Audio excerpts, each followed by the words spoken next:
It's not good morning anymore. Good afternoon. I just want to say from the bottom of my heart, I appreciate so deeply what I experienced yesterday in Mr. Khan's school and what we've just witnessed today, which is a tremendous outpouring of very rich thinking about students, and that it's really the students who are the center of our attention. I just want to say also that I had a delightful, by the way, anybody thinking of lunch right now? Actually, I'd like you to think about your stomach for just a minute. Because last night I had a delightful opportunity to have dinner with the head teachers. And we were accused of being quite raucous, quite loud, and I think it was because on our table we had this moving tray. It's like, I guess it's a Chinese buffet tray, and the dough. Huh? What is it called? Yeah, called the dough. So it was very interesting. We're around this, and we keep moving it around, and it's segmented into, I think, 5 or 6 sections, and each delicious type of food was laid out there, and just that, sitting around the table and eating, and by the way, I quite understand now why I'm coming back to Malaysia, for the food, but it's also how we sit together and how we really sit around this table, and it's moving, and we're taking different bits of food. As a matter of fact, one of the head teachers, when we got to the fruit dish, was holding up different pieces of fruit and saying, oh, we can compare these. So I know that as head teachers, you have embodied this work. And I've been asked to talk about and reflect a little bit about collaborative leadership, but it's being evidenced today and by our speakers, our fellow panelists, how important collaboration is. Whether it's around a table where we're eating or where students are sitting around a table sharing their best thinking. And that's really why I'm stealing away one of the slides from one of the schools, because many of the things that I'm going to just touch base on for a few minutes relate very much to what is on this slide. The role of teachers as facilitators, the role of teachers as being more creative in planning what they're doing, creating a livelier atmosphere in the classroom, really sharing constructively the ideas that they have with each other, and planning that into the lesson, and then also saving time by summarizing.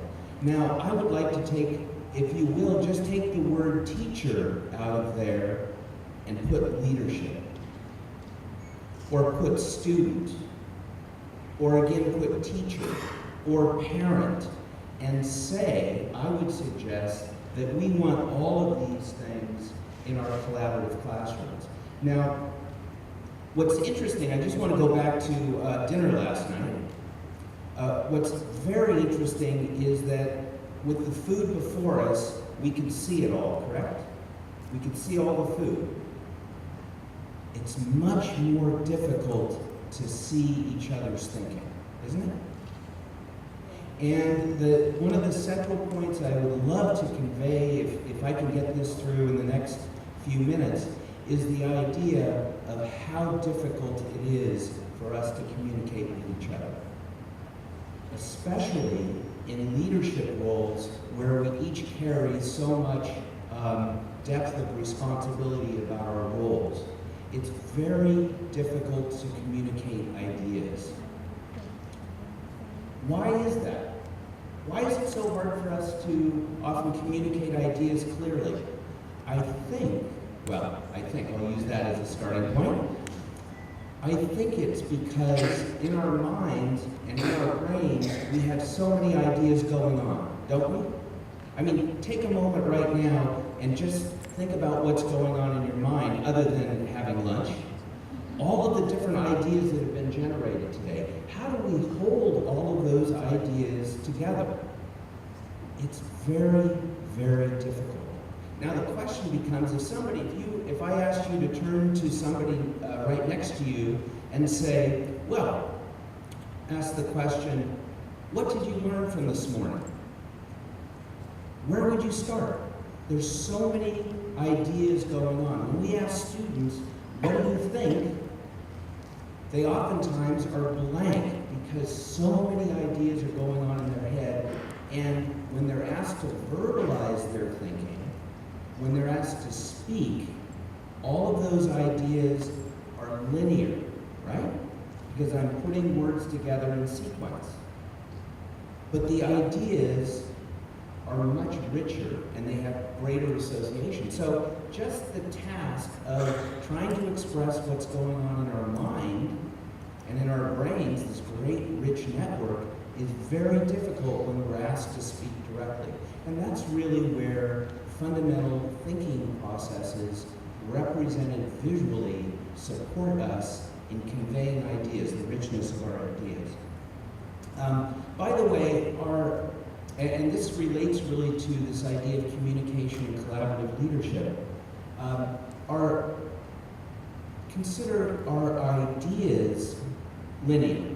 Are most of our ideas linear? What's going on in your head right now? No. Is love linear? Is our spiritual life linear? Is the solar system linear? No. Are our bodies linear? No. There's all of our ecosystems, our buildings, anything around us are really these rich networks of ideas. And so it's extremely difficult for students and for teachers and us as leaders to express what are very complex ideas in a linear way. And this is where the thinking maps, I think, lead to helping us express ideas and communicate as leaders, as teachers, as students. Now, let me just step back because where I started with this, with the thinking maps, was really about the student. And I wanted to comment, somebody was saying, what about the students who are low performing?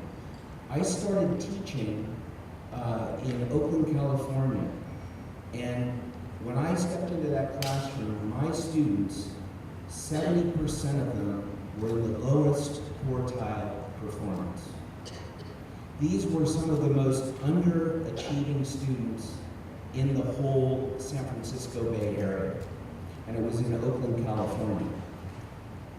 But I started using different kinds of visual tools, and all of a sudden they just blossomed.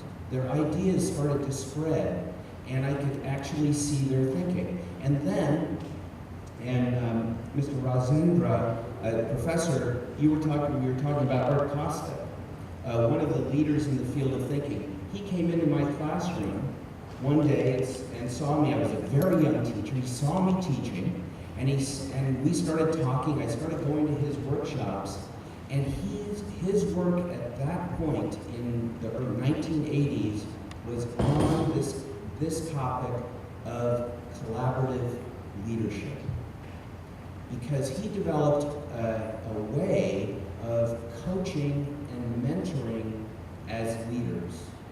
And that's really where I want to step into the implications for the thinking maps for collaborative leadership, because it's very difficult for us to coach.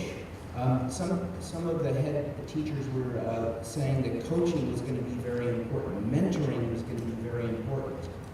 Well, consider that the thinking maps can be used in our meetings as teachers and leaders to communicate our best thinking as adults. And we actually moved about 10 years ago our work with thinking maps stayed focused on the student, stayed focused on the teacher, but then, and Larry Alper was just mentioned, Larry Alper and I began to look at what it meant for leaders to use the maps for collaborative leadership. What would it look like across a whole school where it wasn't just the students using the maps, not just the teachers using the maps, but all of us using the maps along with some other approaches to facilitate thinking. And what I'd like to share with you are the results of our research that very much reflect this partial mode multi-flow, very much reflected.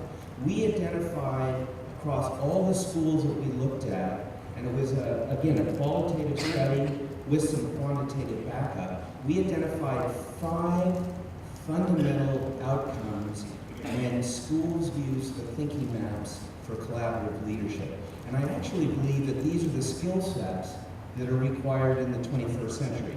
First off, the most important outcome from all of these schools was clarity. Clarity of communication. But there's something added here. It wasn't just like I can, convey my ideas a little bit better. It's that the head teachers and the lead teachers in the school conveyed that they could clearly express complex ideas. So it wasn't just my saying to Richard something, and he says, oh, I understand what you say. It's that I can actually create a map, and I can clearly express a very complex thought. And so it isn't just sort of, can we speak more clearly, can we write more clearly, but can we think and convey our ideas in a much more clear way. So clarity was very important. The second outcome was reported by head teachers and lead teachers, was efficiency. Now, oftentimes we think about efficiency as like getting something done quickly. This really wasn't the case. Their description was, yes, we save time. By the way, down at the bottom on the multi-flow map there that was conveyed from the school is the idea of saving time. So there is some saving time, absolutely. But what was conveyed is that there was an efficiency in getting to the depth of thinking. Do you notice oftentimes we're in a conversation and we sort of go around an idea and we stand a little bit to the left and a little to the right, we talk about the idea, and then it might take us a very long time to get to the core idea that comes out. And so what we found is that it wasn't just clarity, it was efficiency in head teachers and the teaching faculty to get to depth and quality of thinking. The third, which was really brought up today in a lot of the, in the dialogue and the conversations, is the idea of collaboration. So the third outcome was collaboration. Now, most of the time you might just think that, oh, it's more lively dialogue, more engagement, but what the participants in the study showed is that they felt that they were having collaboration at a deep level of dialogue. That people were really listening to them because they could show their thinking quite visually. And that there was a respectfulness about the richness of the ideas. So it's collaboration not in the sense of just being more lively and engaged, but actually moving forward at a different level of depth. The fourth outcome from this research was this word that has been really big in the United States for many, many years, and now it's almost becoming a cliche, but the word is empowerment. And it's so interesting to think about the idea of empowering others or in really supporting people becoming more empowered. By the way, what was really recognized this morning is that students are feeling more empowered, correct? They're feeling like they have that engagement. And what's actually going on, I believe, is that they realize that though the teacher has power, they've been invited to express their ideas openly. This is very much what we found in the area of collaborative leadership, is that what happens is that faculty members, along with drive teams, along with the head teacher, are actually speaking not from positions of power, but from the position of ideas. That it isn't just about, we need you to do this, or I can do this, or feeling stronger about the ideas. It's that it becomes more of a leveling in the organization, where people are truly engaged in a deep respect for each other's idea and thus feel more empowered. By the way, what we find with students in the first phase of the implementation of thinking maps is an immediate sense of self-efficacy, of self-esteem, growth in self-esteem about themselves as a learner and themselves as a thinker. So that's the fourth, which is empowerment. And then the fifth, and we had some side conversations here as we were listening about the whole idea of how do we sustain this effort and implementation? And that is probably the more difficult of the areas of collaborative leadership. I think may come in, but I know in the back of your mind you're saying, will this be sustained over time? How will it be sustained in my school? What can I do? And what we found when the thinking maps became part of the school culture is that it doesn't leave. That the thinking maps, when really developed, becomes a common visual language for everybody within the learning community to sustain their ideas. It actually develops in schools it's an institutional language. It becomes the part of the air that we breathe. But it isn't just that the maps are used in a routine way. I think that the idea that the maps are sustained and they're used for collaborative leadership because they're highly adaptive. I mean, one of the, I noticed out on the banner for this, for the I Think project, the idea is about adaptable thinking. In the first phase of bringing thinking maps to students, to teachers, and in collaborative leadership, what we often find is the participants learning the basic language of the maps.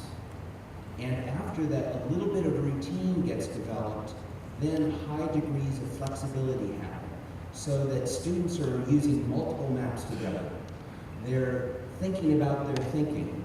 They're reflective on what kind of thinking they're using, and they're going to the map that helps them. So this idea of collaborative leadership really comes from each of us as students. If we remain as students, as learners, as leaders in our school, and we're adaptable with the maps, then we're going to be in a very different place over the long term. So these 5 areas: clarity, but clarity in the sense of being able to express complex ideas; efficiency, in being able to go deep with the ideas more quickly; collaboration, meaning that there's true dialogue, where positions of power get shifted a little bit, so people are expressing their ideas rather than their power; empowerment, meaning that we truly feel an empathy for others, a frame of reference that says, I see what you mean, and from that comes a self-esteem and a sense of new power within each of us. And then sustainability, that idea that this is a language across the whole school. So these 5 points of research, we just published a book recently called Developing Connective Leadership. And I'm going to try to make available as much of that to head teachers and MOE as possible. really found that these 5 outcomes were crucial. And I want to go back to this multi-flow map and have us think about what is happening on a teacher and student level. There's greater collaboration and facilitation. There's more openness and creativity and a sense of real flexibility and clarity. There's a livelier atmosphere, that level of collaboration, constructing ideas with each other, meaning that there's a sense of empowerment in the group, and that idea of efficiency and saving time are really key. So all of this together, though, leads to the idea of rethinking what schools are really about in the 21st century. And Mark Rosario, this morning, we started with the idea of globalization. If you think about it, we're now in this global society. We're connected by something called the internet, on the web, and we're now really reaching out across cultures and across languages. So in fact, one of the common bonds that bring us together as human beings is our capacity to think and our capacity to have an understanding of somebody else's thinking. And to me, if that is that's the real goal. We can talk about cognitive development, we can talk about developing higher order thinking, which we really see when the maps are being brought in. We can talk about collaborative leadership, but if we don't, I believe, if we don't go to that place of humanity, what is it about us as human beings that bring us together, then I don't think we're in the right place in rethinking what schools are about. So I'm gonna leave it with that because I know that we're running late, but I want to again thank everybody. I really wish I could respond and engage with all the different ideas, from the qualitative research to the idea of a professional learning community as being the vision, which is absolutely congruent with my thinking and our thinking. It's how do you develop that culture of change in the school that head teachers have expressed. And then I also want to just say that the opening remarks that came together around the idea of Howard Gardner's work is that there really is a multiplicity of intelligences in each one of us. And it isn't just the linguistic intelligence or the mathematical, it's really also the capacity to convey our ideas deeply and collaborate. So I want to thank you again from the bottom of my heart, and I know that at some point our stomachs will also be full. And I do want to have you remember this image of, and I will always remember it, with the 10 head teachers and myself around that beautiful tray of food, and how we could swing the tray around and help each other in collaboration. And if that's the vision we have for our schools, then I think we will eat well and we will think well. So thank you very much.